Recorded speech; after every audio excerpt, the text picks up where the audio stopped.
4 movies titled The Mummy.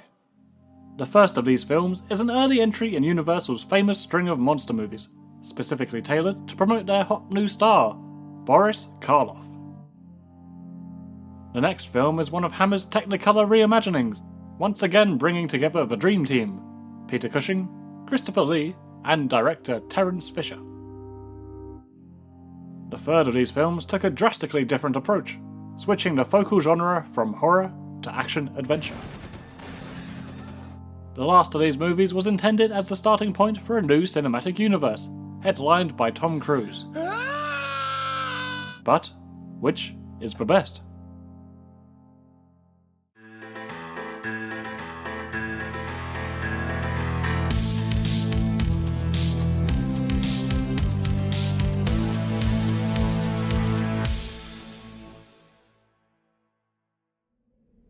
Following the phenomenal success of Frankenstein, Boris Karloff became an overnight superstar. So much so, Universal scrapped their plan to market the actor as Karloff the Uncanny. From 1932's The Old Dark House onwards, he was one of those rare performers formidable enough to be billed simply by their last name. Karloff. It carried a power with it, and the studio was well aware. They rather wisely concluded that they needed another project to specifically showcase this hot talent post-haste. Author and screenwriter Nina Wilcox Putnam was hired for the task. She became fascinated by the historical figure Alessandro Cagliostro, an Italian who entertained the courts of Europe and claimed to have supernatural abilities in alchemy, hypnotism, and the like. Putnam created a 9-page treatment for this story, riffing from Cagliostro's own claims that he had lived for many centuries. Bullshit. But it could not be denied that ancient Egypt was still a trendy topic. The various expeditions of the 1920s, most famously the discovery of Tutankhamun's tomb in 1922, lingered in the public conscience. Tales of curses related to these archaeological adventures were particularly popular. After the financial backer of the Tutankhamun expedition passed away mid-excavation, the media took any and every opportunity to whip up a frenzy. If even an excavator's wife's uncle's cat kicked the bucket, boom! Fresh new headline. Pharaoh's curse strikes again. It was all as phony as that charlatan Cagliostro, but the subject was ripe for a horror film. Unlike Dracula and Frankenstein, there was no existing Gothic novel for Universal to adapt when it came to mummified monsters. Carl Laemmle had ordered studio executive Richard Shayer to track down any such novel that could provide a basis for a film, but the mission was a failure. There's a claim online that the studio had previously attempted to option a Turkish mummy story in the late 20s, Dilan Mumya, aka The Rising Mummy, or The Resurrected Mummy. I can't find any real sources to back this up, unfortunately, as it sounds quite intriguing. Either way, Universal was still eager for an Egyptian spookfest, but had no real foundation. Enter screenwriter John L. Balderston. Having worked on the Dracula stage play and the Frankenstein movie, Balderston was already well versed in Gothic horror. He too had a keen interest in ancient history. Curiously enough, back in his journalist days at the New York World, he had even been in attendance for the opening of Tutankhamun's sarcophagus. In other words, he was clearly the man for the job. Balderston reworked Putnam's Cagliostro treatment into a new Egyptian-based script, with the working title Imhotep. Karloff's undying Italian alchemist was translated into a 3,700-year-old resurrected mummy named Imhotep, a name borrowed from a real-life architect of the pyramids, and one of the few non-royal ancient Egyptian figures to ever be deified. We received this peculiar rabbit when my daughter was born. Noting its mummy-like appearance, I christened him Imhotep. My newborn was not amused. I disowned her on the spot. The script was finally renamed as The Mummy, presumably for accessibility and marketability reasons. German cinematographer Karl Freund was promoted to the director's chair for the first time, after proving himself with his efforts on Dracula and Murders in the Rue Morgue. Karloff was on board, of course, alongside a cast of other Universal regulars, and makeup artist Jack Pierce. The pieces were in place, but what of the film itself? How best to begin your mummy horror film, while making the most of your little ancient Egypt model? I'll try spinning, that's a good trick. Slap Swan Lake over the top of it, almost a Universal horror tradition at this point, and you're off to a bloody good start. This is followed up with a history lesson on the Scroll of Thoth. Thoth. It's not actually a real document, but the story of Osiris and his resurrection at the hands of his wife Isis is borrowed from established mythology. With the concept of mystically rejuvenated undead romance set up, The Mummy moves into its famous opening scene. Set in 1921, at the height of Britain's unstoppable shoveling, the mummy Imhotep has been discovered. A trio of Brits show us 3 different attitudes towards this important find. Sir Joseph Wemple will do anything for the sake of advancing human knowledge. His assistant Ralph will do anything for personal fame and fortune, whereas Dr. Muller's curiosity has its boundaries. Muller is fascinated by Imhotep, remarking how this is not your typical everyday, run-of-the-mill mummy. He surmises that Imhotep must have been a bit of a ruffian. Maybe he got too gay with the Vestal Virgins in the temple. I beg your pardon? No, he was not given the usual preparations for the afterlife, but was instead buried alive. Buried alive. Why is everyone interrupting me? A casket was also unearthed, along with the dead dodgy. Just imagine what treats lie within. Yeah, we happy. But the lid warns of a terrible curse that will befall anybody who opens the casket. Bummer. Not that Ralph gives a damn. Well, let's see what's inside. Wait! Muller scolds them good and proper, and then leaves them with the casket. It's like telling a kid not to touch the load of Lego and chocolate you've left on the floor, and then pissing off down the pub. So yeah, Ralph gets the casket open before you can even say Angst and Amen. Inside, he finds the Scroll of Thoth, which he starts translating and reading aloud. Now you may have noticed that, in the background of this entire scene, the severely dehydrated Michael Stipe has just been chilling in the corner. As the enchanted words are uttered, the mummy awakens. His eyes open slowly, revealing not piercing eyes of anger and destruction, but eyes of deep sadness. After the world's longest nap, he steals the scroll and inspires Ralph to enter a competition for the strangest cinematic laugh.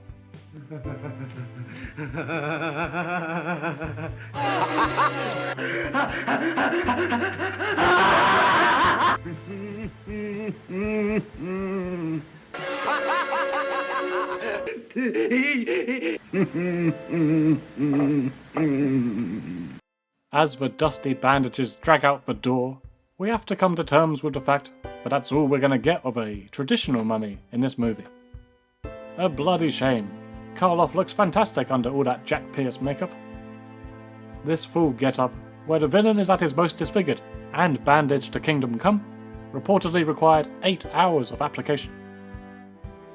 Apparently, Pierce took inspiration from images of Pharaoh Ramses III, and even studied ancient embalming techniques, though that latter point reeks of pressed baloney. I know Pierce and Karloff didn't always see eye to eye, but I doubt the artist intended to dry out Boris's flesh and pull his brain out through his fucking nose. Then again, he did subject the actor to insane amounts of old age stipple. Boris's skin was stretched and adorned with painted layers of spirit gum, with added Egyptian cotton glued on. Layers upon layers were built up, more gum, more collodion. Jackie Boy dried it, then ripped it off. Boris stated, somewhat redundantly, that this process was excruciatingly painful. The actor was meticulously wrapped up in the bandages. Once this 8-hour ordeal was completed, Karloff is quoted as saying, "Well, you've done a wonderful job, but you forgot to give me a fly. 3,700 years of backed up bladders. You're gonna need a bigger nappy." While I confess the image is memorable, I do lament that all this effort was basically in service of one singular shot. When Imhotep is in the background, it appears to be a dummy, and after he's awoken, we only see a hand or a trail of bandages, never a full shot of him shambling about. I guess if you want more of your bandaged mummy action, you have to resort to Universal's Mummy sequels instead. But for now, let's continue with the 1932 film, which indeed time jumps to 1932.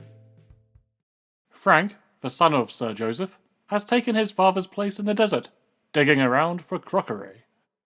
He and his partner, Professor Pearson, are about to pack it all in, when a mysterious figure appears on the horizon. Anyone displaying that level of camel swagger is sure to spice things up. And he does!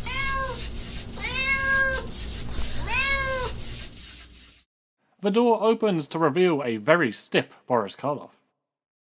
A decade after being reborn, this mummy has integrated himself into the modern world under the name Arduf Bey. With a voice as darkly dry as his flesh, Arduf Bey reveals he knows the location of a nearby tomb. Oblivious to any red flags and blinded by ambition, the archaeologist giddily followed a stranger. Ah, the spirit of old Egypt is alive and well, as all the locals slave away under the unbearable heat, while the privileged few sit up top, sipping on a mint julep. Gods be praised, the lanky stranger was right. They uncovered the sealed tomb of Princess Ankhsenamen, and you thought Arduf couldn't get any stiffer. The treasures of the plundered tomb are stored on display at the Cairo Museum, much to the chagrin of Frank. I think it's a dirty trick, this Cairo Museum keeping everything we found. That was the contract. You didn't even put any bloody work in. Shut up. Naturally, Cairo is abuzz with excitement, attracting all the affluent members of society. Dr. Muller makes an appearance, the only member of the 1921 party not to suffer some manner of breakdown or horrible death. Also present is Helen Grosvenor, a half-Egyptian student of Miller's. She's turning more heads than Pazuzu. Yet, Arduf Bey doesn't notice her at first. He's spending day and night by the side of Ankhsenamen's remains. Don't touch that! Once the museum closes, he uses the scroll of Thoth to try and bring her back, risking his entire plan with some seriously lacking fire safety awareness.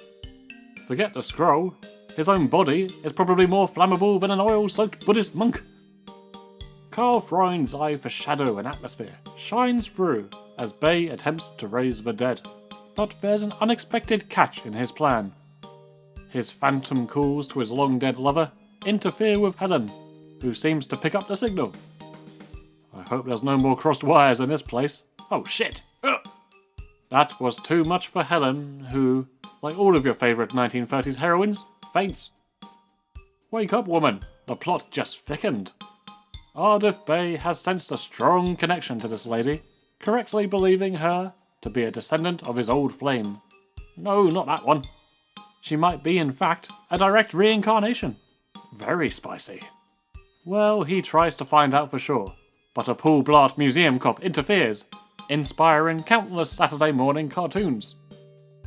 Frank himself is rather smitten with Helen. Hot. After confessing he just experienced love at first sight with a corpse that's been dead for almost 4,000 years, he then tries it on with her too.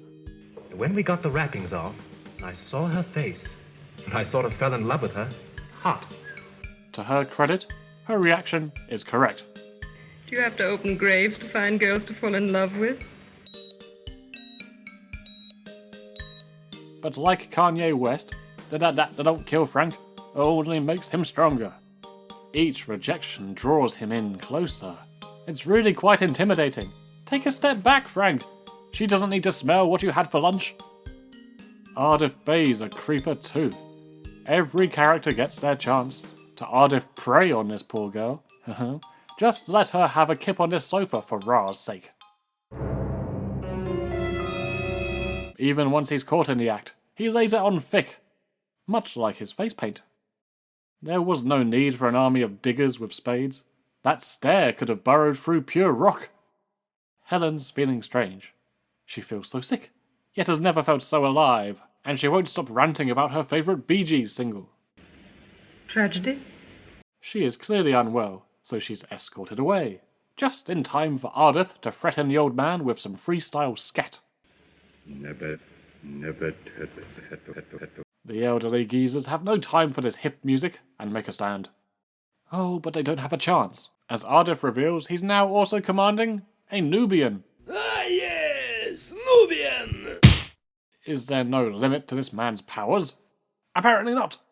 Staring into his HD-ready bathtub, he manages to curse Sir Joseph with a heart attack from afar. This bastard is pretty overpowered, but at least they show how tiring this move was for him. That's a neat detail, and helps to ground this ridiculous monster a little bit. Risky game though, he's lucky he didn't overplay his hand and fade into a bundle of robes. Watching your bathtub with only a cat for company is a bit depressing after a while, so Ardif invites Helen over. Reincarnation and chill. This backstory reveal is easily one of the highlights of the whole film for me. Beginning in that great set, furnished in an ancient style, Ardif toils with his victim and love interest. As he draws her into the watery visions, so are we drawn in one silky, sexy camera move. The story of their doomed romance instantly transforms your opinion of this antagonist. You look upon these thousands of years of pain with new understanding, all while soaking in some historical scenery.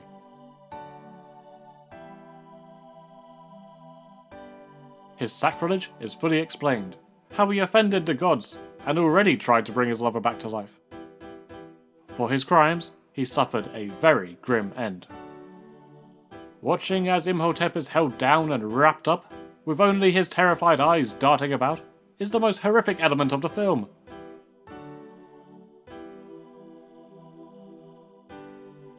Buried alive, sentenced to death not just in this life, but also in the next.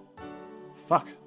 So grand was his crime, but he was also shoved into a nameless grave in the middle of buttfuck nowhere. To ensure nobody offered funeral niceties, the slaves who dug the grave were killed. And then, the soldiers who killed the slaves were killed too. Where does it end? What about the soldiers of the soldiers who killed the slave? And what about the soldiers of the soldiers of the soldiers who killed the slaves? Ardif concludes the monologue with some heavy chat, detailing all kinds of I love yous and let's pray to gods that your human boyfriend should die horriblies. Even the cat is like, fuck this. Helen awakens from her hypnotized slumber just in time for Ardif to complain about his intestinal issues. My poop is sometimes troubled. You know, in the 20th century, that's considered TMI, mate. The film briefly goes through the motions of escaping Ardif, talking about how to defeat Ardif, failing to defeat Ardif, and then getting captured by Ardif once again. This little tomfoolery brings us to the finale, however. Helen has changed into an outfit that could raise the dead. Fitting, as Ardif plots to kill her, only very briefly, then raise her back as a living mummy, like himself. Ladies, if your partner ever discusses a similar plan with you, I recommend checking with a marriage counsellor first. My poop is sometimes troubled. While innocently testing the sponginess of Helen's stomach, they are interrupted by Frank and Muller. Luckily, it's not these walking, talking bores that get to deliver the final blow. Helen, or indeed her partially reincarnated self, pleads forgiveness to Isis, who promptly turns Ardif to bone meal. Insert some fades, and the film dies with its villain. The Mummy 1932 is a curious one for me. When I think back on the film, my memories are always steeped in fondness. I recall the alluring opening, the imposing standoffs, the backstory reveal, and the affecting, haunting love story behind it all. In my mind, I'm a big fan of this film. But whenever I watch it back, I realise my brain scrubs out a lot of filler content. To grossly simplify my feelings, basically whenever Karloff is in a scene, I'm all in. When he's not, there's a good chance my attention will wane. The monsters are always the star attractions of the Universal Horror Collective, but the better films keep the interest up even when the baddies are down. Here, too often the bland Frank will be mulling about, or the old professors will be indulging in too much exposition. I suppose my biggest slight with the film is that I don't buy Frank and Helen's romance, not for a second. It is insanely quick, even by old movie standards, and lacks any form of chemistry. Its purpose in the film to create a love triangle against the monster is well understood, but the execution is pancake flat. It almost pushes me to want Imhotep to succeed. Sure, he'll turn you into a reanimated dusty corpse, but hey, at least he's bringing something to the table.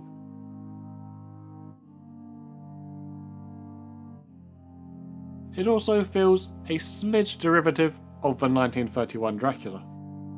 Perhaps this was due to Balderston's involvement, given his extensive work with the vampire beforehand.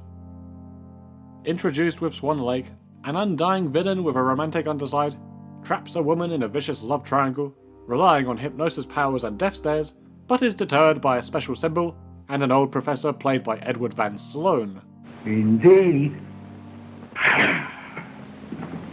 Breaking away from the Dracula formula could have helped the Mummy stand out and make more of an impression. Various production stills and unused credits show that a montage of Helen's reincarnations was originally filmed, but ultimately scrapped. The scenes would have shown her ill-fated character subjected to many lives and deaths across ancient Rome, the Crusades, the Viking era, and more. I imagine this would have been included along with Imhotep's backstory, but was removed for the sake of pacing. I get that. Does the film work without these scenes? Yes. Would I also commit Egyptian sacrilege to get these scenes reinstated? Yes. The history angle is already one of the film's strengths, and the more time spent on that, instead of stuffy gentlemen discussing law and archaeology, the better. That's enough criticism. I do think the positives outweigh the negatives with this film. Earlier, I bemoaned how little we received of Karloff as the cool-looking, freshly awakened mummy. The other gleaming side of that coin is that we instead get so much of Karloff's wonderful turn as Ardif Bey. It was astute of Universal to offer Karloff a new major monster role that wasn't just another grumbling Frankenstein type. Imhotep is intelligent, calculating, and imposing. Then there's also the softer side that creeps through on occasion. If you want to show off Boris Karloff's acting talents in the context of a classic film, you cannot go wrong with The Mummy. Karl Freund must also be commended for his work. If we set aside some of the more theatrically staged scenes, again echoing his and Browning's work on Dracula, there are many appreciable sequences. His skills always seem to flourish during scenes of tension, horror, and mystery. Maybe he too found the dialogue melodrama to be boring. Lead actress Zita Johann had less fond words to say about the man. She claims that Karl addressed her before their first day of shooting, and stated she would need to be topless for certain scenes. Zita suspected Karl was goading her to fight back, and to reject this, so that he, as a first-time director, would have a scapegoat should he be unable to deliver to Universal's schedule. Zita saw right through this ploy and agreed to the topless scenes. It was never brought up again, and no such scenes appear in the film, of course. Their drama continued through the shoot, with Karl refusing to allow her a chair for entire days on the basis that it would crease her costumes. For one of the unused reincarnation scenes, the actress was forced to work with lions in a potentially dangerous situation, and on another occasion was overworked to the point of fainting. Maybe this off-screen madness tied into her strange performance, or maybe that was just Zita Johann. She was, by all accounts, a firm believer of reincarnation and the occult, and as a lady of theatre, famously took no bull hockey from Hollywood types. It's fine, as her somewhat off-kilter performance fits the mystified dual personality character, adding a flair to what could otherwise be another bland element like Frank. Sorry, Frank. Certainly. Despite mining the ancient Egyptian craze and offering some pretty dark pre-code moments, The Mummy was not as commercially or critically successful as Dracula or Frankenstein. Regardless, it was enough of a hit to further catapult Karloff's reputation as a master of horror acting. It also should not be understated how it essentially established the concept of mummies as cinematic villains and across all pop culture. Universal produced 4 more mummy films in the early 40s, as well as the spoof Abbott and Costello Meet the Mummy. None of these films featured Karloff and were not connected to the 32 film in any shape or form. It's been years since I sat down and watched those, so I'll just set them aside for another day. Really, unlike the other popular monsters of the Universal era, The Mummy 1932 stands alone as an isolated slice of moody horror. A superb vehicle for Karloff with sporadic moments of unforgettable greatness. I think it is fair to say that Universal's series of mummy films were never held on a pedestal compared to Frankenstein and the Wolfman and so on. How fitting then that the monster should be sealed back into storage, only to be reanimated at a later date by a British team. The production company Hammer reinvented itself with 1957's The Curse of Frankenstein. That film was completely separated from Universal and their 1931 picture, but when it became an unexpected smash hit, with queues around the block, Universal took notice.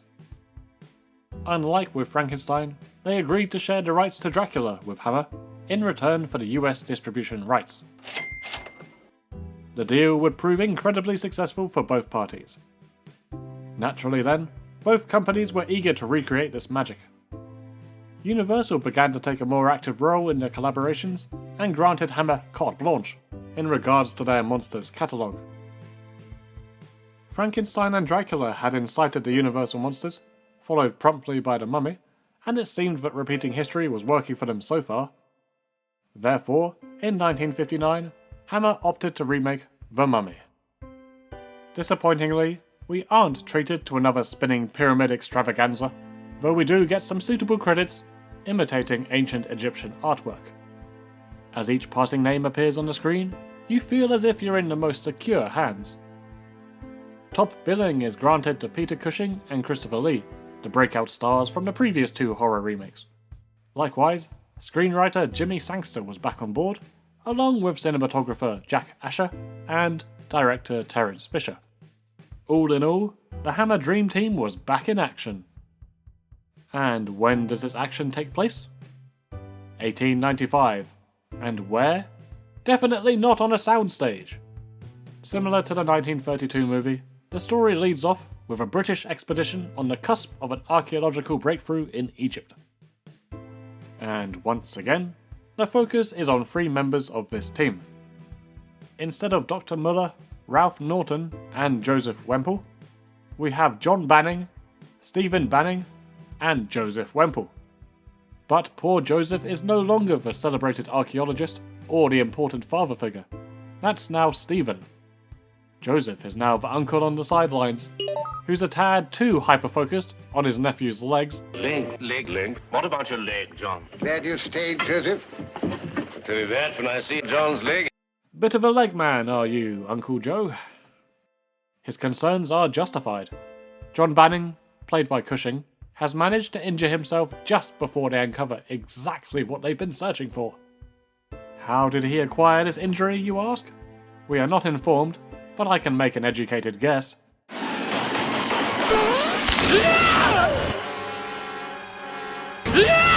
If he doesn't want a gammy limb for the rest of his years, he should be transported back to base and have his legs set. But no, the thrill of the dig is just too much.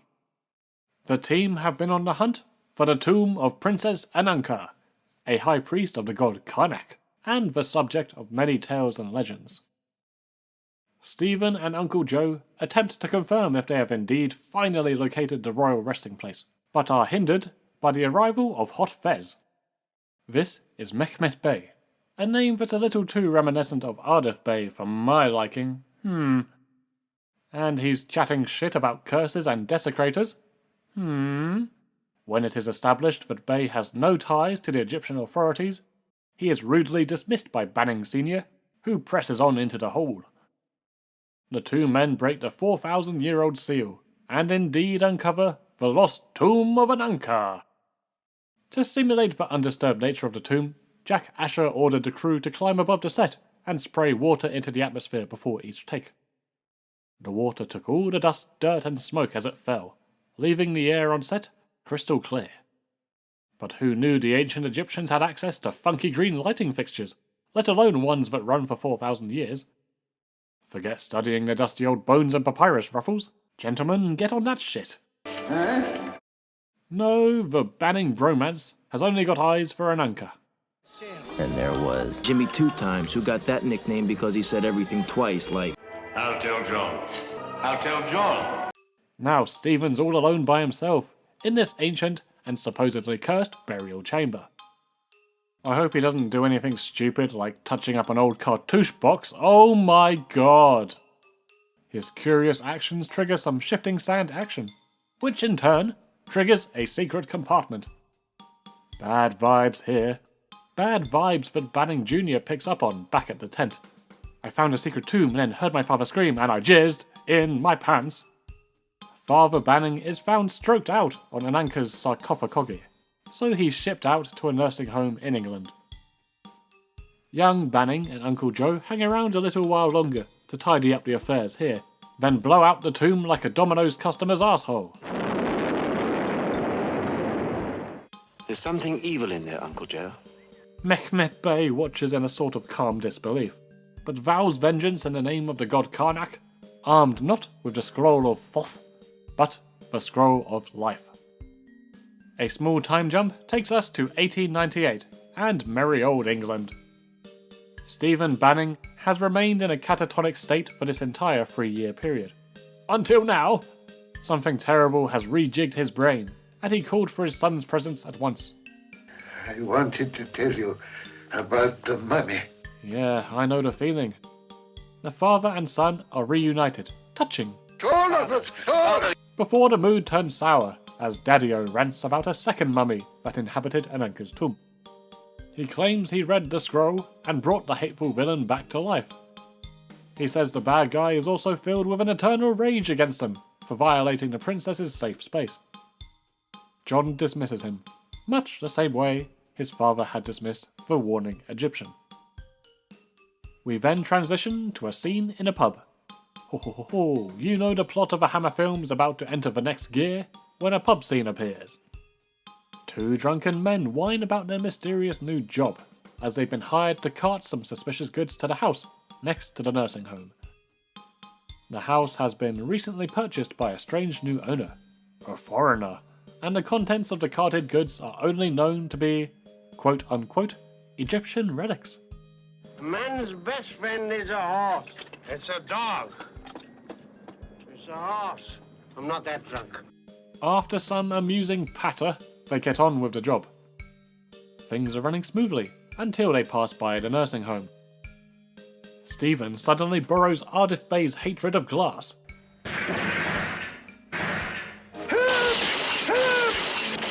And spooks the couriers. Building up some serious horsepower, the bumpy road sends the goods hurtling into a nearby swamp. Good news for the Bannings and every paranoid viewer, bad news for the owner of the goods. I mean, well, it should be bad news. The owner is revealed to be, dun dun dun, Mehmet Bey, of course. But given his property that he's transported for thousands of miles has now been lost in a bog on his doorstep, he seems hardly bothered at all. Most peculiar. Still, it would be more peculiar to return here later to read a 4,000-year-old parchment causing a very muddy Christopher Lee to rise out of the swamp. Oh, fair enough. But yes, it's him, Christopher Lee, fabulous he, love of Ananka. We get our first taste of his lumbering zombie-like performance. If the 1932 film failed to scratch that certain classic mummy itch, the 1959 movie really makes up for it. Watching through modern eyes, you might be tempted to laugh at the shimmying movements. Sometimes there is a real Randall swagger going on, but if you let yourself be carried away into the film, there is a certain intimidation about this monster. Lee's lanky stature is a big part of it, but it's also the fact that this mummy is a puppet of Mr. Bey. In the name of vengeance and love, this mummy Kharis will stop at nothing to achieve its murderous goals. Rip the bars of the window apart. Enter into rooms like a particularly strong, grumpy teenager. Lee is physically threatening in a way that Karloff, frankly, was not. This is proven as he murders Banning Sr. Unlike Ardif Bey committing forced cardiac arrests from afar, he's not afraid to get his hands dirty. Makes sense. He'd already spent a whole evening chilling in a bog. The younger Banning doesn't take the news very well. Unsatisfied with the police's confused investigation, he and Uncle Joe scour his father's immense collection of diaries and notes, seeking any hints as to who would want to kill him. Stephen had confided in his son regarding the mummy and its desire for revenge, but John had not been convinced. Goodbye, Father. He still isn't, but the recent events have begun chipping away at his rational way of thinking. He subjects Uncle Joe and the audience to a long retelling of Princess Ananka's demise, and the tabloid-level drama that ensued. Hammer must have been keenly aware of how beloved the original film's backstory segment was, so they really drew it out, expanding the flashback to a duration of 13.5 minutes. You won't hear me complaining. This segment was a highlight before, and it is again a highlight now. Firstly, it allows Christopher Lee a chance to unwrap and show off his acting chops. His deep, commanding voice lists off Egyptian funeral rites, stoic, professional, but betrayed by the longing sadness that lingers in his eyes. Cushing's helpful narration guides us through the extensive procedures, while the dead body's dignity is saved by a tastefully placed pole.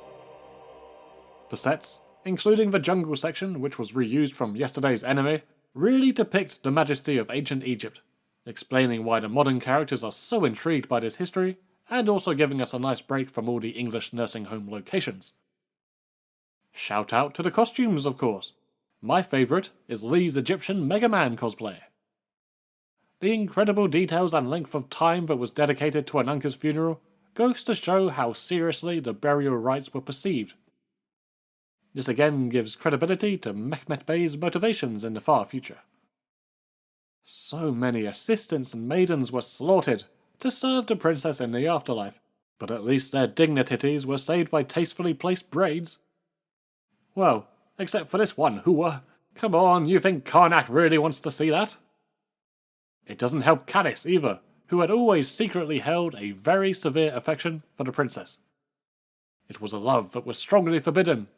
In life, she was sworn to Karnak. But, as indicated by his headgear, Kharis is suffering a case of blue balls so powerful that even death won't keep his ankh down. The funeral goes on, an excessive example of parading a corpse second only to that of Queen Lizzie's. The proceedings eventually come to an end, but Kharis sneaks back in. Now that she's past her mortal stage, he figures her romantic devotion to Karnak is null and void. What? Using the scroll of life, he tries to bring her back. Whoop! Caught in the act. Look at that face, like a kid whose mum found him in the kitchen, reanimating the hot babysitter. The punishment for this horny blasphemy is somehow more grim than before. He's still buried alive and cursed beyond death, but now they also hold him down and cut out his fucking tongue. Supposedly, this scene was originally more graphic, but was targeted by the pesky British censors. That is regretful, but on the other hand, this guy's expression says it all. Kharis is bandaged up, and the fresh aroma of new toilet paper inexplicably fills your nostrils. He's shoved in a closet for 4,000 years, and that is that. Uncle Joe equates the legend to poppycock, but John is feeling a tad more open to superstition. After all, their expedition confirmed the factual elements of the myth. Perhaps the fantastical points aren't so fantastic? Bloody Uncle Joe, open your mind! Oh, no, actually, don't bother. Karnak's bitch is going to make quick work of you anyway, scaring Michael Ripper, the living garbage pail kid, in the process. Uncle Joe gets choked out like a freshman with daddy issues, and is discarded on the stairs, creating an awful tripping hazard. Cushing charges out with a pistol and hits him twice at 4 yards. How many times? Twice, at least. From how far? 4 yards. Twice? Twice. 2 times? Twice. At least. 4 yards? From here. 5 yards? I told you, Inspector, at 4 yards. At 4 yards. Twice. Did you say 5 yards? I see. The local copper is a skeptical prick. He doesn't believe basic logical elements, but John decides to go all in and relay his father's encounter with an undead mummy. Another flashback returns us to the intro.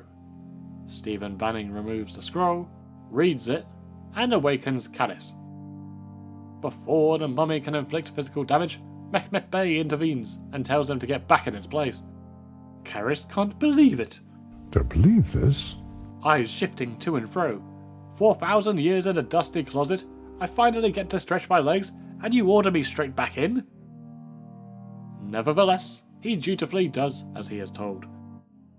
The mummy is hidden from Uncle Joe and the others, but not before Bey has time to steal the scroll.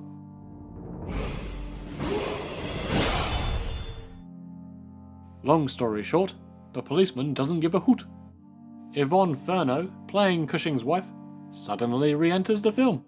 Her reappearance is more shocking and unexpected than the mummy's. In a nifty slice of coincidence, John notices a striking resemblance between his wife and the late Princess Ananka. I see. She was considered the most beautiful woman in the world. Oh, John, you old charmer. Mind you, the world wasn't so big then. Nah, you've gone and fucked it. Never mind. No time for love, Dr. Banning. The only person coming is the mummy. John is the third and final desecrator of the tomb, the final death required in Bey's grand plan. This is it! Oh, hold on, there's still 25 minutes left of the film. The pair still get into a pretty hefty scupper. Like the poster for Platoon once said, the first casualty of war is the shit on Peter Cushing's desk. His shotgun hits him 2 times at 4 yards. All it does is ruffle the zombie's cloth. Behind the scenes, Cushing declared this isn't good enough. Pre-production art puzzled me.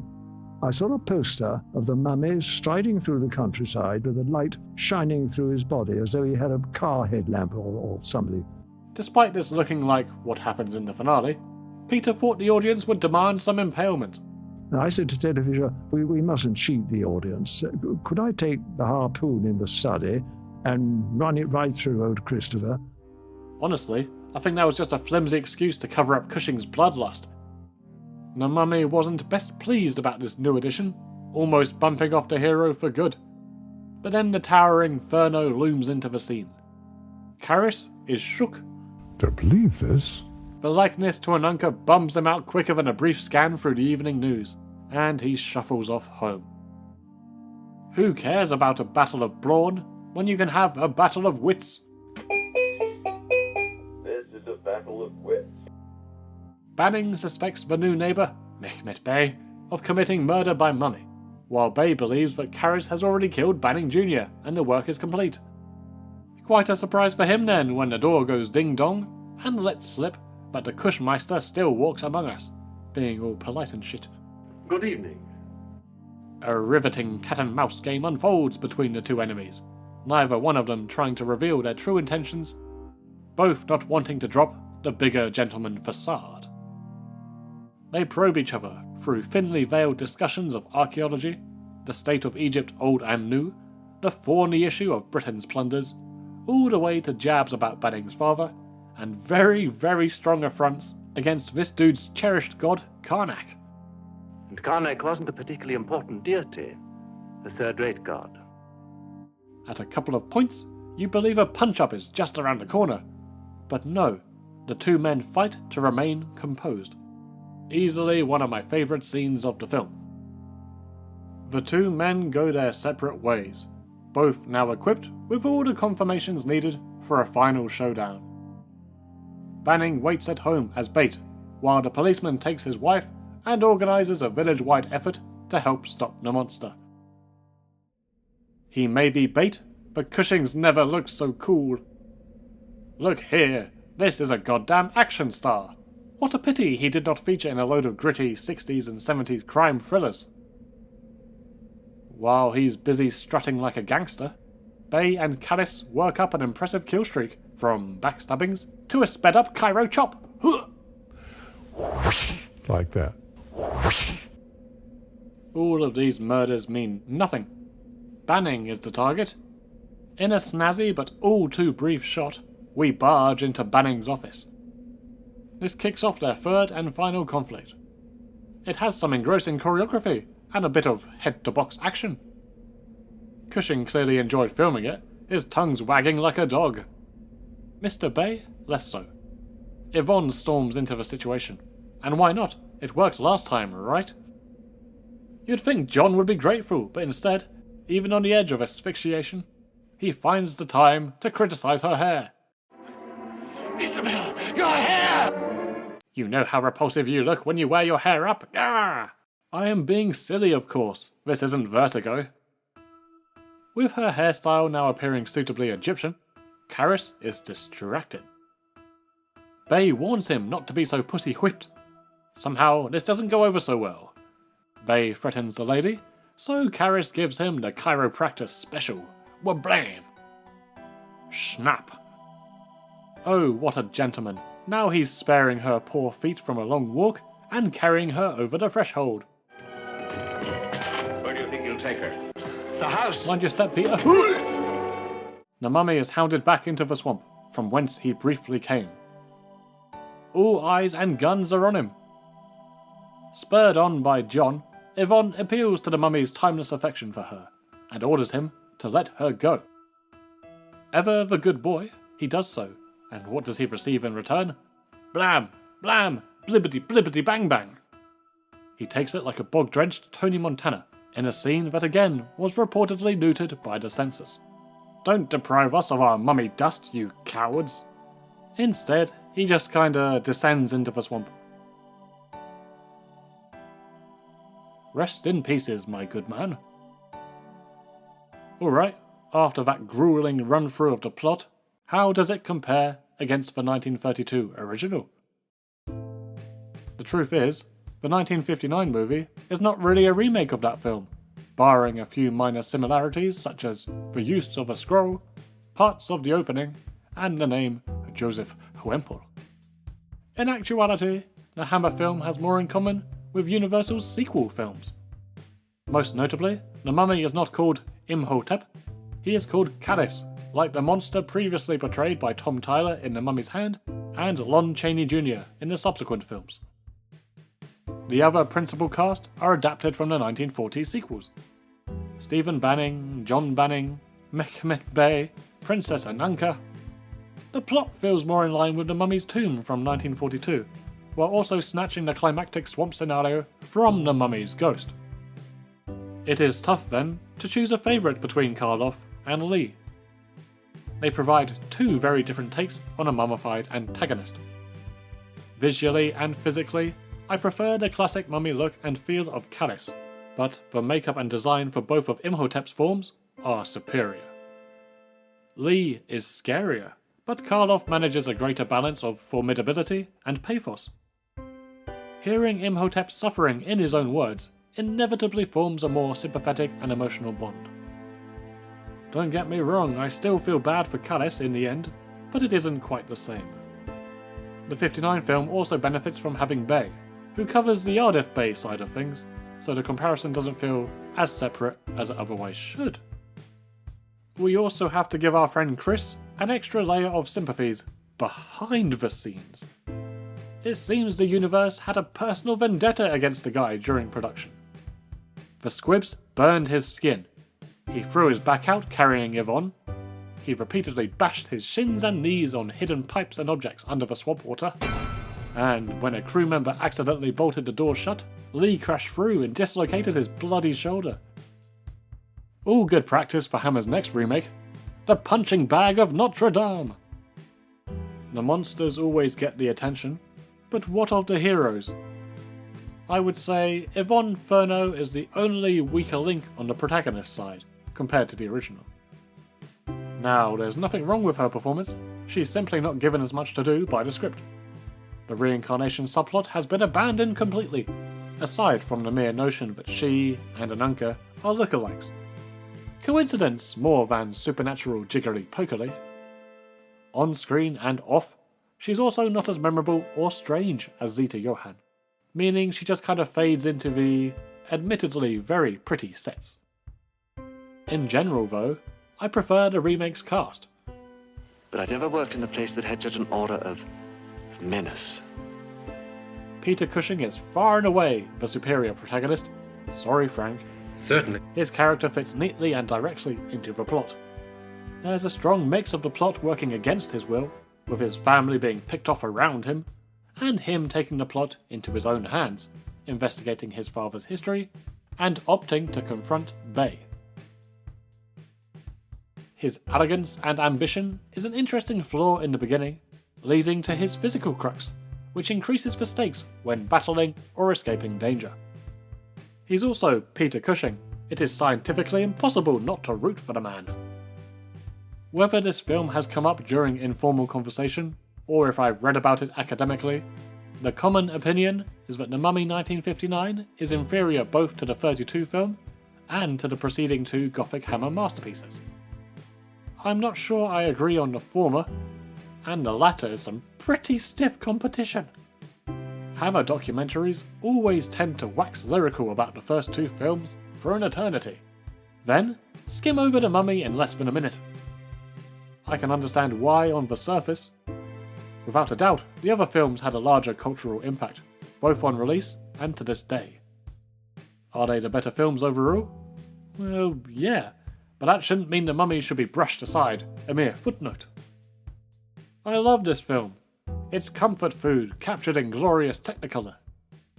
Does the plot repeat itself a couple times, with Cushing getting repeatedly attacked in the same house? And does it fall back on flashbacks too readily, affecting the pacing? Does it also feel lacking in the directorial department, comparatively? Agreed on all three counts, but I would deem these as minor dings on an otherwise classic romp. The opening expedition, the verbal standoff between Banning and Bay, the Mummy action scenes, right down to the various cutaways to the other villagers' more whimsy takes on the situation. There is a plethora of content here, deserving of a greater reputation. The Mummy might have failed to defeat John Banning, but it made a killing at the box office. Hammer therefore launched their own series, producing 3 sequels between 1964 and 1971.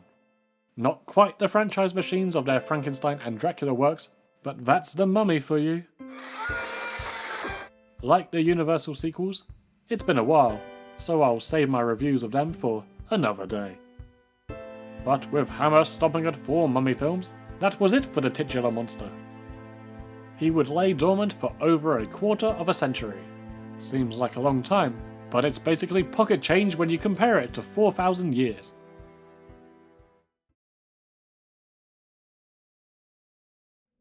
Cinema's classic monsters returned in the early 90s to reclaim the horror throne from the new slasher kids on the block, but the medium of film had moved on. In order to survive in this era, the adaptations had to be adapted further. There was a sense that Hammer's revival of these characters were tasteless and crass, certainly as the movies edged into the 70s. Gothic atmosphere and thematics were withheld in favour of bright red blood and hoisted bosoms. The 90s required sophisticated monsters, so Francis Ford Coppola shifted the bosoms from Madeline Smith's chest to the top of Gary Oldman's head. Thus, a trend was born. Frankenstein, the Wolfman, and Dr. Jekyll were quick to follow. Why should the Mummy miss out on the fun? But the task of bringing back the world's most famous dust bunny would not be plain sailing. Even prior to Dracula's sensational comeback, rumblings of a new Mummy movie had been stirring, originating with none other than Clive Barker. The initial 2 entries in the Hellraiser series had both proven successful, so more sequels were inevitable. Barker's potential concept for a 3rd film would trace the Cenobite's origins to ancient Egypt, with the very first Cenobite being a pharaoh. In the present day, this figure would have been dug up and displayed in a museum. The excavated tomb would also reveal the original gateway to other worlds of pleasure and pain. Despite this all being Clive Barker's idea, it turned out that the one person standing in the way of this concept was none other than Clive Barker. His distancing from his flagship franchise had already begun, and there were hints that this Egyptian plot could form the basis of a brand new project. Hellraiser 3 eventually transformed into Hell on Earth as we know it, while Clive knocked on Universal's door to pitch a remake of The Mummy. Even so, this version would have very little in common with the mummies of old. No Karloff-esque figure, no love plot. Instead, it would centre around a cult led by an evil museum curator seeking to revive ancient monsters and gods. At the end of the day, Barmy Barker and his ambitious perversions were too much for Universal, and the project died a second death. Nevertheless, the seeds had been planted in Universal's minds, especially once the cinematic Gothic revival kicked off. In 1994, George A. Romero entered the scene. Like Barker's concept, Romero's script was set in the present day. Imhotep and Helen were brought forward from the 1932 film, now with the resurrected mummy experiencing some fish-out-of-water hijinks as he accustomed to modern times. Meanwhile, Helen would be faced with visions from past lives, tying back into the classic Universal picture. The drama and the darkness would spawn from another familiar name. Yeah, Kharis would have been back, baby! Once a loyal servant of Imhotep's, way back when, Imhotep summons him back to life as well, but Kharis doesn't take too kindly to those who plundered their tomb, sparking a violent revenge mission. Much like Coppola's vampire film, the director stated his vision was one of creepiness, romance, and reincarnation. But let's be honest, nothing screams development hell like Romero and the 90s, so this was another doomed production. Universal spun the horror Rolodex once again. This time they landed on Joe Dante. Dante's version had shades of Romero's, but would have taken more cues from the Karloff original. The mummy would have been a brooding, talking type, who also disguised himself under an alter ego. Respected A-list actors were now attracted to these gothic adventures. De Niro had been the Frankenstein monster. Nicholson had played a bloody werewolf. So, who did Joe Dante want to cast as the mummy? Daniel motherfucking Day-Lewis? Insanity! Madness! Oh, thank Osiris it didn't happen. The method actor would have fucking buried himself alive. Well, you can't deny that you'd be damn curious to see that performance. His co-star would have been Christopher Lee, after he and Dante created a rapport on Gremlins 2. Ironically enough, given the big bucks Universal would shell out for the 99 movie, 15 million on special effects for example, the studio stated they just could not afford this version. Burning through legendary horror filmmakers like wildfire, Universal also made contact with the likes of Mick Garris and Wes Craven. Of course, nothing came to fruition there either. Universal were determined as Dickens to achieve the green light on a new mummy adventure. As it became apparent, adventure was indeed the operative word. In 1997, Stephen Sommers barged in with his idea for a grand period piece that had more in common with Indiana Jones and Jason and the Argonauts than the monster movies of old. His pitch stood out like a shining dollar sign amongst the murky sea of violent, weird contemporary ideas floated by the horror directors. The studio heads were smitten with Sommers' 18-page treatment and agreed to fork over several truckloads of cash in order to create this fresh PG-13 spin. Coming straight off of viewings of the 1932 and 1959 movies, the opening shot alone alerts you to the larger epic sandbox that this iteration is playing in. Between The Mummy, The Matrix, and The Phantom Menace, 1999 was the year that CGI truly became a behemoth to be reckoned with. Already, the digital tools allowed the scope of ancient Egypt to be visualized in ways that Freund and Fisher could only dream of. While certain elements might invite memories of PS2 graphics, for the most part, the effects still hold up pretty damn well. This computer-generated boasting is all in service of the antagonist's backstory. Historically, the backstories were saved until deep into the plot. Given how many new directions this film goes in, it makes perfect sense to place it here structurally. Now, there's no Kharis in sight. We are back with good old Imhotep. He's lording over such majesty. What could possibly be causing that aggressive stink face? Oh, sweet baby Moses. Ananka, awooga! PG-13 my rump. This is Anksunamun, although she now prefers it to be pronounced Anksunamun. Though she is strictly off limits, by order of the Peaky Pharaoh, she and High Priest Imhotep have been indulging in a high-stakes love affair. The grumpy old bat catches wind of something adulterous in the air and goes to confront Osiris, humana, Anubis. The passionate pair murdered a pharaoh in cold blood, and also in hot, steamy blood. Imhotep's loyal army of gold fraps save his bacon, while the lady is left to take the blame. She has no choice. Imhotep feels much the same, obsessively driven to try and raise her dead body back to life. This is sounding awfully familiar, but look, it now comes with extra smoky goodness. Ooh, ah. He's caught and subjected to the same horrible treatment as Karloff and Lee. Just as the 1959 film escalated the horror of this moment from the 32 film, the 1999 film adds yet another layer of grime. Buried alive, cursed across all lives, tongue cut out, yada yada yada, but now he's also buried with a load of flesh-eating scarabs. As audiences remarked back in '99, that's icky to the max. The very next scene confirms that horror is no longer the focal genre. We jump ahead to the mid-1920s and a big old action set piece. Frank was introduced in a quiet dialogue scene, whining about everything. John was introduced in a tent, uselessly stumped by a gammy leg. But here, Rick O'Connell is introduced going hardcore with the French Foreign Legion. He is a cool cat, effortlessly bringing in shades of Lawrence of Arabia, John Woo Gun Fu, and yes, Indiana Jones. Adios, señor. Putting action to the side, there are ample amounts of comedy dropped in through the scene too, which works for Fraser's skill set and lets you know this ain't your grandpa's mummy movie.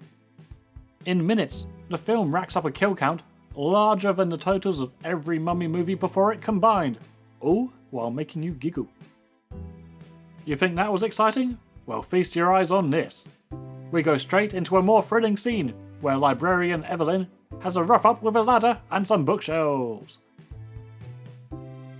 Evie has a little bit of Helen Grosvenor in her, in the sense that she's a promising scholar, with some Egyptian blood flowing in her veins. She is spooked by her brother, who was busy recreating his favourite scene from Necromantic. Together, they attempt to decipher a treasure map, but the most crucial part is very suspiciously burned. That's right, I'm onto you, Shifty. Therefore, they require assistance from the man to whom the map belongs. Who is that man, you ask? Why, none other than Clive Barker. It's none other than Rick O'Connell. Oh dear, he's looking a little less charming Rick, a little more George of the Desert. He confirms he's visited the place they wish to visit. Evie cuts a deal with the prison warden, and they all go off on a treasure hunt. Yippee! The caper takes them on a great quest, stuffed with action sequences. Conflicts on a boat, conflicts in a plane, conflicts in a car, conflicts in deserts, streets, and tombs. They accidentally revive Imhotep with a magical book. In order to defeat the villain, they must search for a second magical book, written by J.R.R. MacGuffin. The Mummy 1999 might just be the perfect example of respecting the original material while steering it in a completely new direction.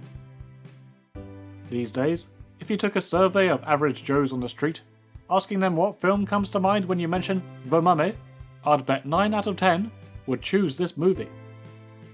It managed to integrate a monster that had essentially become a joke in pop culture, relegated to kids' cartoons. Pretty creepy. Still, I'd rather have him chasing me than the Wolfman.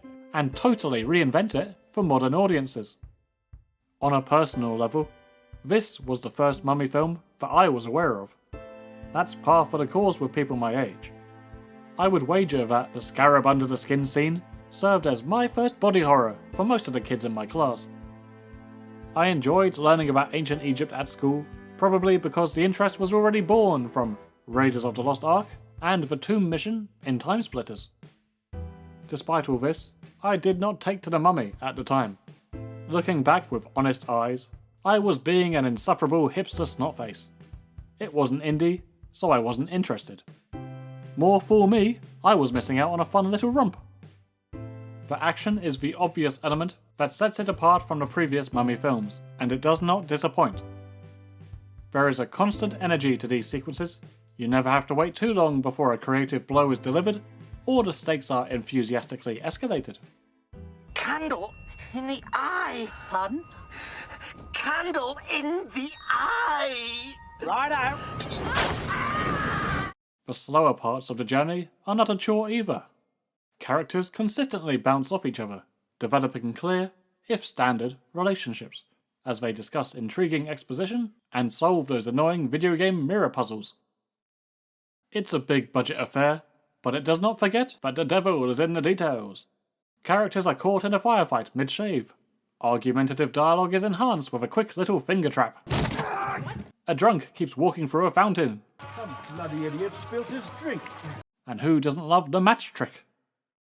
The horror aspects, though diminished, still creep under the surface, and the titular antagonist remains a constant threat. The general tone of the film is playful, but Arnold Vosloo made the very wise choice to play Imhotep as straight as an industrial-grade ruler. The closest he gets to silliness is his fear of cats, but even that is justified via old-school superstition. Karloff's mummy seemed overpowered back in the day, but this incarnation makes him seem as strong as a Scooby-Doo fake-out. A cool new detail ties this mummy's powers to the biblical plagues of Egypt. This crazy bastard is whipping up storms, turning water to blood, creating hordes of boiled slaves, and he can teleport anywhere where there's sand. You might want to pause the video and go check on your kids in the sandpit. Just don't get too close to this guy, unless you want a taste of his locust breath. Ah, jeez, when's the last time you brushed your bugs? I also love how they utilised a sort of regrowing Uncle Frank vibe for this Imhotep. Yeah, and you know how he gets himself fully regenerated? By killing everyone who opened that chest. And sucking them dry, that's how. Actually, you know what? That doesn't sound so bad. His progressive changes from vulgar corpse form right through to a fully powerful human-looking guy keeps up some excitement through the second half. Visually, it's a persistently changing treat, but the way it increases his abilities as he grows stronger makes each subsequent encounter more dangerous. As a horror nerd, I prefer Imhotep at his most ugliest, naturally. The effects still tickle my fancy, decades later. Monstrous and disturbing without any actual gore required. And then, once he becomes more human in appearance, the film is generous enough to give us the return of Imhotep's priests. They fill that Kharis-shaped void pretty well, I'd say. Updating the original Imhotep plan of sacrificing the modern love interest in service of reviving the ancient lover is appreciated. The whole film has an air of those old serials, so reusing a classic save the girl trope for the climax fits right in. Imhotep's eventual demise, while similar to 1932, will also be infinitely more satisfying to a modern audience. It seems like The Mummy 1999 has everything then. Action, adventure, horror, mystery, comedy, romance. This is both to the movie's benefit and detriment. While I like the film overall, I have to confess it also feels a bit lowest common denominator? That feels harsh, but you get the sense that Universal was trying so hard to appeal to every member of your family at once. Hey, this approach clearly paid off for them, but it does leave me a little cold. Cynical. It's a popcorn flick, and the film is well aware of that. The result is therefore a tad generic. I just wish it had a tiny bit more grit to the proceedings. More like, yeah, you guessed it, Indiana Jones. With Indy, you feel the weight of every punch and gunshot, and revel in some genuinely grim demises, featuring some deaths that go way harder than many horror films. But those movies were made by filmmakers born from the new Hollywood era. The Mummy was made by the guy that did the 90s Jungle Book. To put it another way, The Mummy skews to a younger audience that I would perhaps prefer. It feels like a bridge between indie and 21st century franchises like Pirates of the Caribbean and the greatest film of all time, Jungle Cruise. Whilst I'm throwing shade, I might as well list some of my other bugbears. I feel like there is one set piece too many. I'm not sure which one you would remove, or which ones to merge together, but there's a slight sense of repetition. Benny is a major contributor to that. Remember Alfred from the Hobbit trilogy? I'd rather not. Rewatching the film now, I get awfully strong Alfred vibes. The guy's just cropping up in every single scene and escaping every time like a little rat. It wears off quick. Halfway through the runtime, I was already pulling my hair out wanting to see this little prick meet his end. While his implied comeuppance is brutal, we don't get to witness it. Again, I know, general audiences. Screw that. 80s Spielberg would have had scarabs bursting out of every fucking pore. Goodbye, Benny. Shall we talk about Ardif Bey for a second? Why yes, let's talk about Ardif Bey. The alias used by Karloff's Imhotep is adopted by a new shady character. He plays the very important role of standing on the edge of cliffs while looking down, concerned. We learn later that Ardif is actually a good guy, part of a group devoted to protecting the mummy's burial ground, at all costs. It is a somewhat clever tip of the fez for those familiar with the original film, subverting expectations with that name. The character was scripted to die during the final battle. I mean, watch the film, it is abundantly plain that was supposed to be his ultimate sacrifice. Ba-boom! But Summers found him too handsome, so suddenly he reappears at the very end, and then in the sequel. Great news for Oded Fair and his agent, but I say it undermines the third act battle, and reeks of what is usually studio interference. From the leads, to the supporting players, and beyond, every cast member delivers a performance ranging somewhere between serviceable and good. They act as scripted and directed, no shit, but never achieve much more than that. This applies to O'Connell too. Brendan Fraser. I'm Brendan Fraser. Fraser? That's Fraser. Fraser. Fraser. 4 yards. Twice? Twice. Razor. Fraser. Fraser sells the action well, especially considering he was one of the first actors forced to endure an entire choreographed fight against empty space. He's appropriately charming and goofy when required, and yet, does he rise beyond a simple amalgamation of old-fashioned heroes? I'm not so sure, sadly. I will say that I appreciate Fraser much more than I used to, on screen and off. His recent resurgence has revealed a humble and sweet man. When he came onto the Graham Norton show to promote The Whale, he appeared to be honestly so grateful for everything, and really shocked by his own comeback.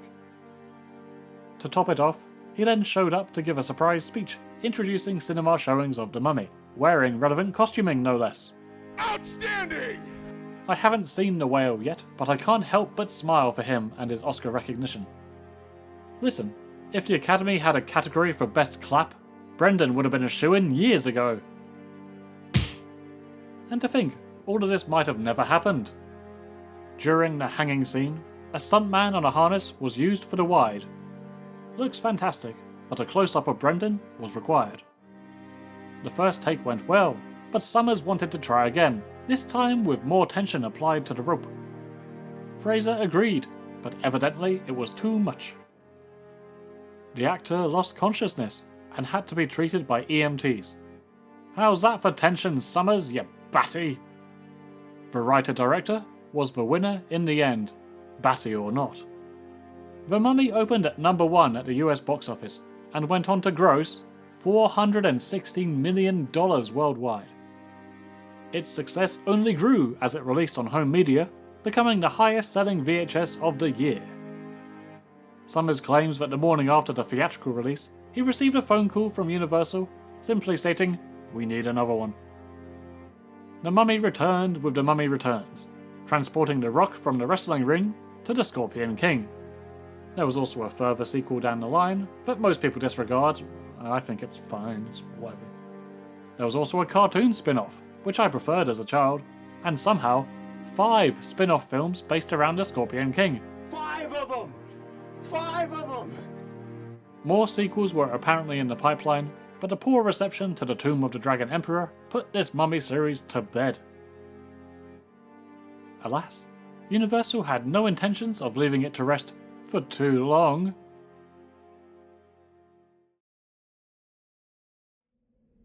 What's this? Oh, that's just the regular Universal logo. Hold up. Okay, that was kinda neat. Sadly, that's the coolest thing associated with the attempted Dark Universe.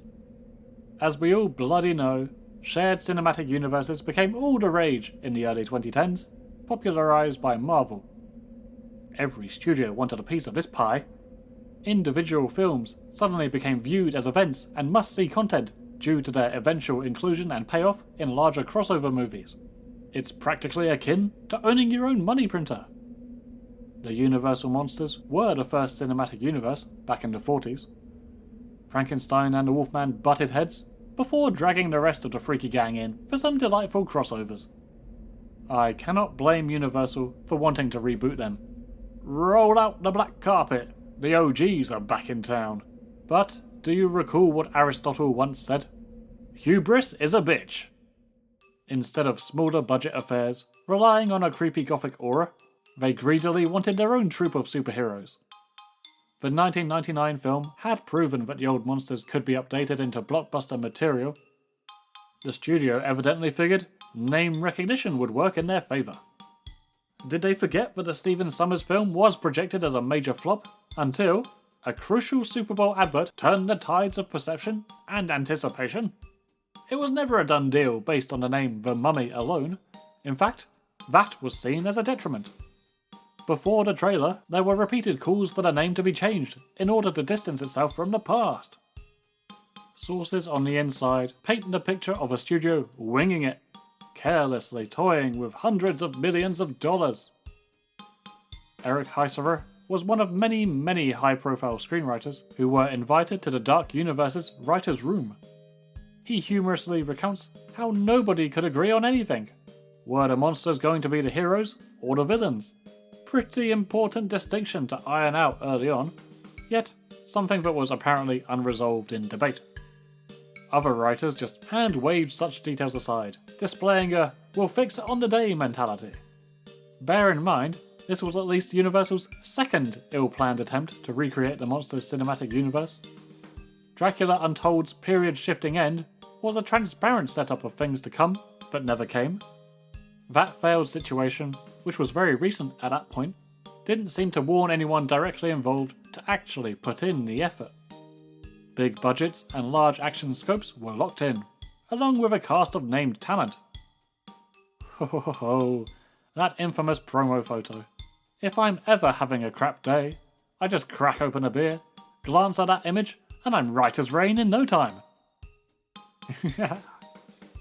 This was the Schrodinger's cat of movie productions. Big plans, but no plans at all. A Bride of Frankenstein remake, starring Javier Bardem as the monster, and potentially Gal Gadot as the beastly beehive bitch, directed by Bill Condon, returning to his Gods and Monsters territory. Russell Crowe as Dr. Jekyll and Mr. Hyde, boasting murderous proficiency with a telephone. The Invisible Man, starring Johnny Depp, a concept that Disney and Warner Bros. Then took literally. Other major league players like Dracula and the Wolfman would get their chance in the moonlight before they would all come together for an Avengers-style mashup, titled... Ugh, why do I suddenly have the taste of stale crackers in my mouth? Details on all these productions are scarce at best. Universal held their cards close to their chest. They waited 2 years after The Mummy's almost $100 million loss to finally admit the curtains were firmly closed on the Dark Universe. Viewed through this lens, the assumption is that the 2017 Mummy must be truly dreadful. Is that really the case? Yep. Maybe they thought audiences wouldn't want another Imhotep plot so soon, so this plot takes the most liberties of all the remakes, reboots, whatever the fucks. Unexpectedly beginning in England, in the year 1127 AD, some Crusader bros bury a red stone with one of their fallen bro kin. Whiplash to the same location, but in present day, as a construction team inadvertently unearthed a tomb. Fucking perfect. Jesus Christ. Some of the best foot acting you're ever going to see. It's not long before the unhinged silhouette of Mr. Crow wanders in, with a load of S.H.I.E.L.D. members. Sorry. With a load of Prodigium. with a load of prodigium, with a load of prodigium members. He thankfully fills us in on the new backstory that will shape the backbone of this tale. A long time ago, in a country far, far away, Princess Amenet is set to inherit the Egyptian throne. And why not? She's pretty handy with a stick.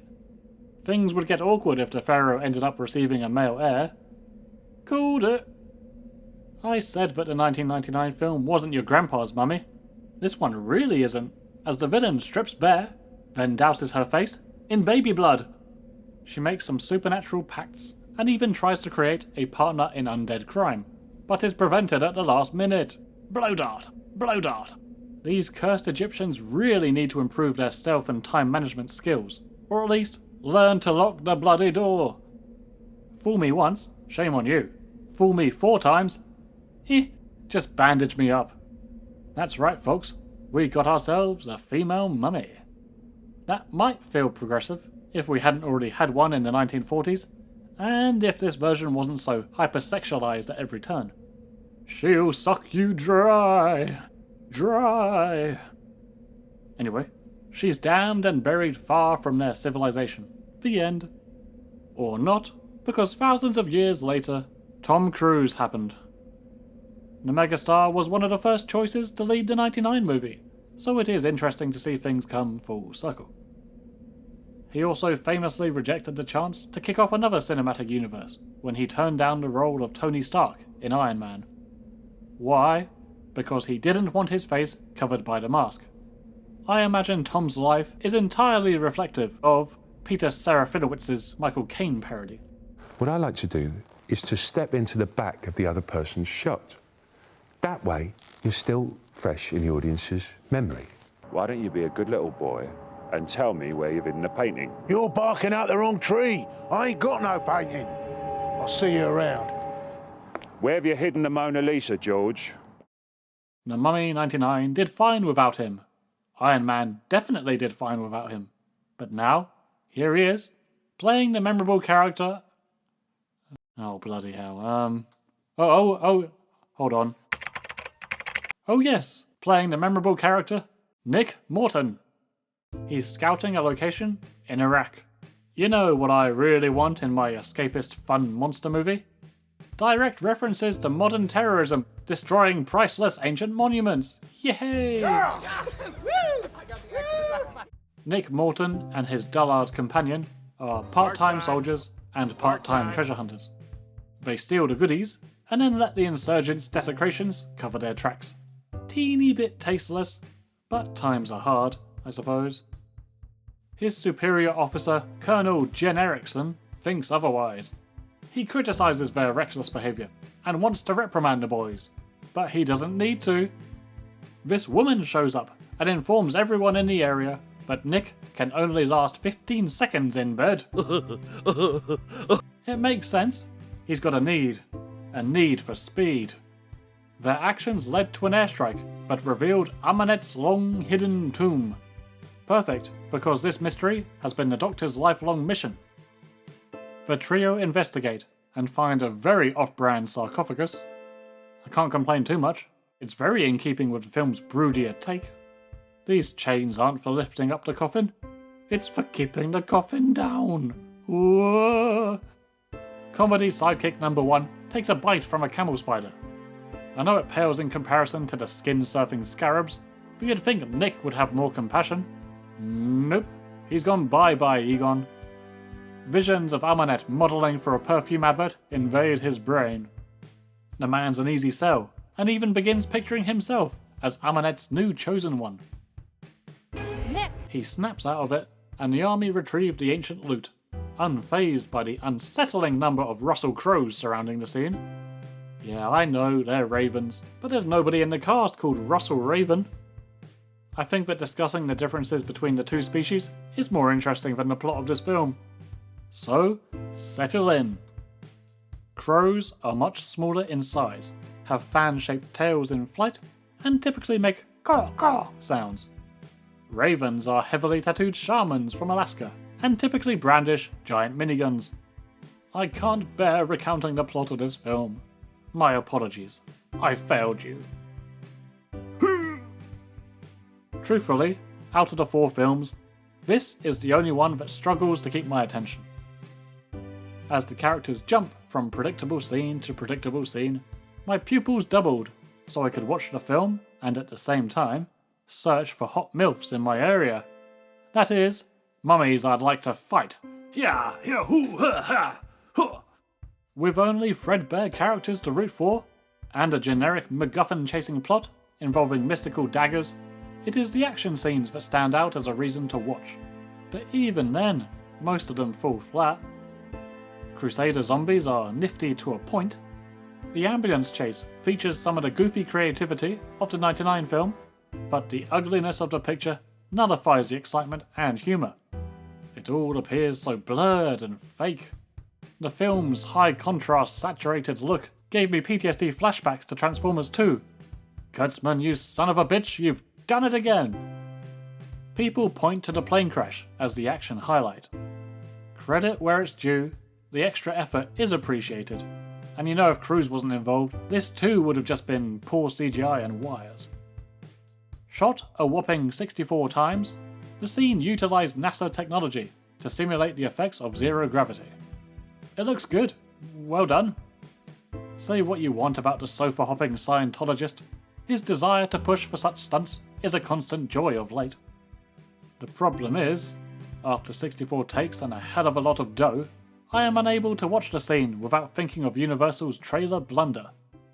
In 2016, some overtired intern uploaded the trailer to the internet without any of the music or sound effects.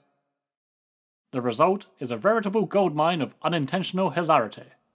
When I've had a somewhat bad day, yes, I'll look at the failed cast photo. When I've had the shittiest day in recent memory, break out the trailer. No.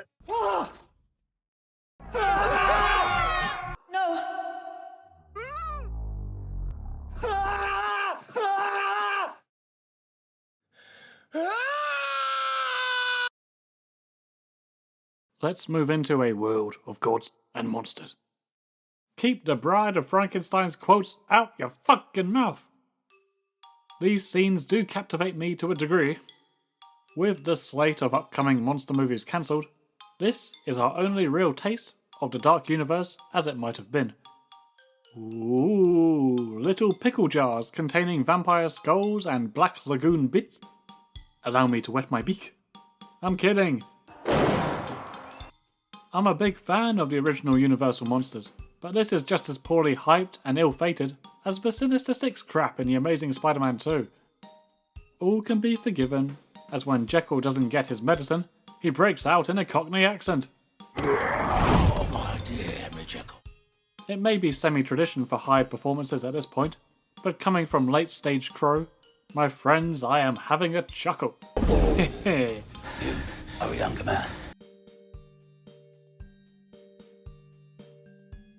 The failed hand identification is a nice touch, but otherwise, it's just characters lobbing each other across the room.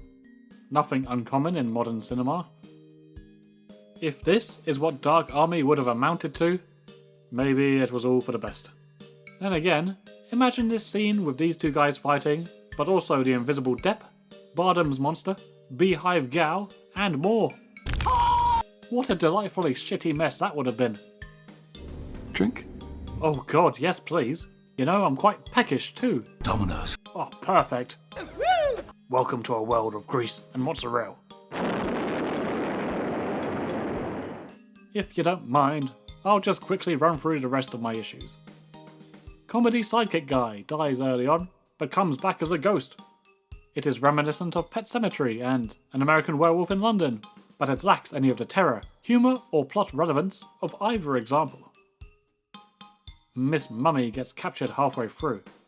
This cornered villain trick must have been a permanent fixture of every blockbuster contract between 2008 and 2018. At least she didn't expressly state, "This was all part of my grandmummy's schemes, ha ha ha." She also reminds me of what's-her-face from Suicide Squad. This is not a comparison I use affectionately. There are too many elements at play. Magical daggers, mummies, ghosts, zombies, hallucinations, possessions, crusade history, secret organisations, Dr. Jekyll, and all the shared universe baloney. And it's all in service of what? A series of fake plastic running scenes. Oh, give me the simplicity of Karloff and Lee any day. There is a blaring lack of chemistry between Tom and either of his love interests. Comparing his acting alone against his other roles, he seems to be less charming than usual. It's like he was going through the motions, just to make it to that 0G part of the shoot, then checked out again when it was finished. That said, I did like the part when the doctor lady insulted L. Ron Hubbard.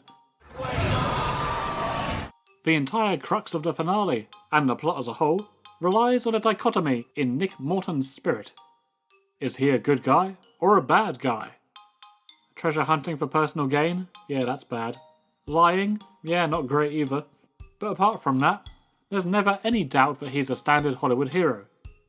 It doesn't work.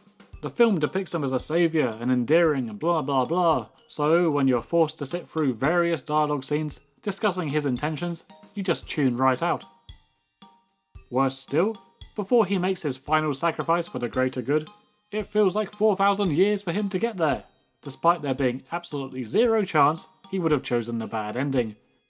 Boring, boring, boring. You know who should have done this scene? Russell Crowe. Dr. Jekyll, Mr. Hyde, the good side, the bad side. It is followed by another lofty setup of things to come that will never come. Universal Untold. To quote the Scorpion King, what's the lesson? What is the takeaway? Universal should stick to standalone films. Simple as that. The Invisible Man that was released in 2020 was a perfectly acceptable film, existing in its own little space. The Wolfman project with Gosling will hopefully fare much the same way. I wish them well, I really do. These characters are timeless, but like any film, they require a lot of care and attention to ensure success. Well, this has been a long journey. Shall we have some verdicts? Best hero. I'm tempted to give it to John Banning, but I'm self-aware enough to realise that my Cushing bias is pulling some heavy weight there. If I'm being fair, I surely have to award Best Hero to Rick O'Connell. He manages an impressive balance between the classic archetype and 90s action star, even if I don't feel a connection on a personal level. Best overall cast. Many would probably again veer towards the 1999 cast for this category, but I have to go with 1959. Solid performances across the board, with Cushing, Lee, George Pastel, and good old Felix really killing it. On that note, best overall kills. Yes, this one has to go to 1999 for sheer quantity and variety. The kills are frequent. They are sometimes fun, sometimes grim, with even one or two emotional ones peppered in. Best kill. I dwelled on this category for a while. In the end, I'm choosing one that's probably left field. It's 1959, when we finally see Kharis unleash his devastating power for the first time. The build-up is heart-pounding and aggressive. Speaking for myself, I was sad to see Banning Sr. leave the picture, but it had to happen. The lasting impact from this display of menace adds some serious threat to everything that follows. Best villain. Now, this is the toughest choice of them all. I love the dynamic transformations of the 99 Mummy. Lee's version is perhaps the scariest, and I admit I'm a sucker for the Kharis style. But let's be honest, it's Karloff, isn't it? The film was literally made for him, and he did not waste a single second of footage to show himself off. Best film. Ooh, any choice here would be a good choice. Except for you, 2017. I'll happily never watch that shitty movie again for the rest of my days. Overall, taking every aspect into account, my favourite of the bunch is Hammer's 1959 remake. I will always have soft spots for 32 and 99 regardless. Whew, my thoughts on the matter have been extensive and exhausting. Which mummy movie is your favourite and why? Please let me know in the comments below. Stay spooky, friends of the Blowfish, and stay the hell away from any sealed tombs while you're at it. Goodbye, Benny.